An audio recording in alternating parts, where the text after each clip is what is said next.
everyone, Mark the Movie Man here, and that film that I've been waiting for ever since I saw the trailer is finally here, and that's Alvin and the Chipmunks Road Chip. Okay, no, it's Sisters, right? Tina Fey and... No, it's Star Wars The Force Awakens. Everyone's talking about it, and I figured I'd weigh in with my thoughts on it, though everybody's doing it, because I'm such a big Star Wars fan. Now, I will say the prequels left a bad taste in many people's mouths. Some people really stand by them, others were disappointed. The majority group of people were disappointed, and in fact, they were also disappointed with the way the special editions played out. So, Star Wars fans have been like, oh, well, okay, let's go into Episode 7, but let me tell you, J.J. Abrams gives Star Wars fans what they want as far as bringing back familiar faces as well as working in the new blood, but he also just crafts a Star Wars film. This felt like a decent Star Wars film. It felt like it fit within the franchise naturally. The stories that he came up with, the Han Solo and Princess Leia, Chewbacca, R2-D2, C-3PO, Luke Skywalker, all those iconic characters, they came up with a decent history. You could see how those events played out, and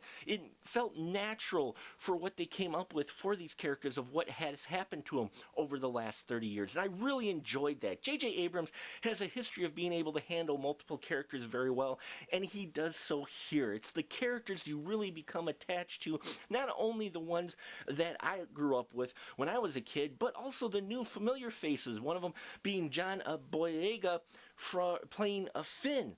I've loved him since I saw him on Attack the Block, and this one, wow. Let me tell you, I really enjoyed his Finn character, how he was handled. He kicked some ass in here as well. And he's a great actor, and you can tell he held his own with these veteran actors that they get to be on the screen with. And I look forward to seeing more of him in the next few episodes. Another character I really hope to see more of, and I'm looking forward to seeing more of, is Daisy Ridley playing Rey. Loved how they handled her character. Did not expect it. Okay, even in the trailers, where they went with her, I did not expect, and I loved that. It felt plausible, it felt real, and it felt meaty, you know? And again, these characters, all of them, they suck you in, and it's great to see Harrison Ford just falling right back into the Han Solo role. You could tell naturally when he shows up on the Falcon, which isn't a spoiler, it's on the trailer. When he shows up, you feel his joy. You know, these characters feel real. They don't feel like people playing them. They feel like the actual characters, all of them. So well done there. I will say the plot that they came up with does feel a little bit rehashed, and the villains, well, they kind of feel like they take a little bit of a Marvel turn with it, in that the villains are a little bit more on the back burner than I would have liked to see. I know it sounds weird, but it's true. But let me tell you, you won't care. When you see the Star Wars splash screen and the crawling credits and the music, it's going to suck you in, and you're going to be engrossed in this film for the 2 hours and 15 minutes it runs until the credits end. You're going to want to see more of this world, which looks fantastic with the mixture of practical effects and CGI effects that they have in here. Look fantastic. Beats the look of most of the prequels combined, folks. I love the TIE fighters and the production design. Everything here felt like it should 30 years later. It had textures to it and weight to it, and not everything was flashy and slick looking either.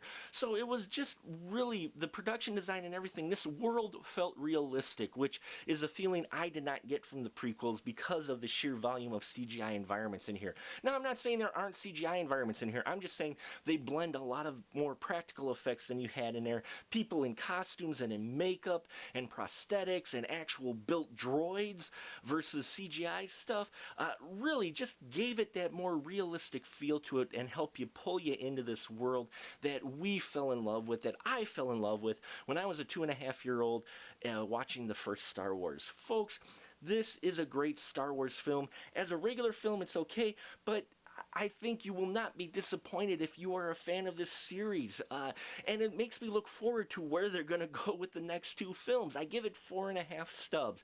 Didn't give it 5 only because of the kind of bit of a rehash of the plot and and how the villains were kind of handled, but it does have the darker tone that we've seen in Empire, and there is also a good mixture of humor in here, much like we got out of The Martian. So there is humor mixed with the dark tones in here, but a perfect balance there, just like this film is in perfect balance with the light and dark. I think it'll be in good balance with you as well. Take your family to go see it. Should be experienced on the big screen with the big crowds. It just was a lot of fun, as you can tell that I had, and I can't wait for the next episodes. So check it out if you have seen it, which I'm sure you have. Leave your comments down below. Love to hear your constructive thoughts. Look for our spoiler room episode. No spoilers in this review, but we're going to be spoiling and picking the hell out of this film come Monday night, 9:30 p.m. Central Time. Check it out there, folks. Thank you so much for your support. We are this close to 1,000 subscribers. I'm like 162 away, and I can only do it with your support. Thank you so much as always, and remember, till next time, keep that ticket stub.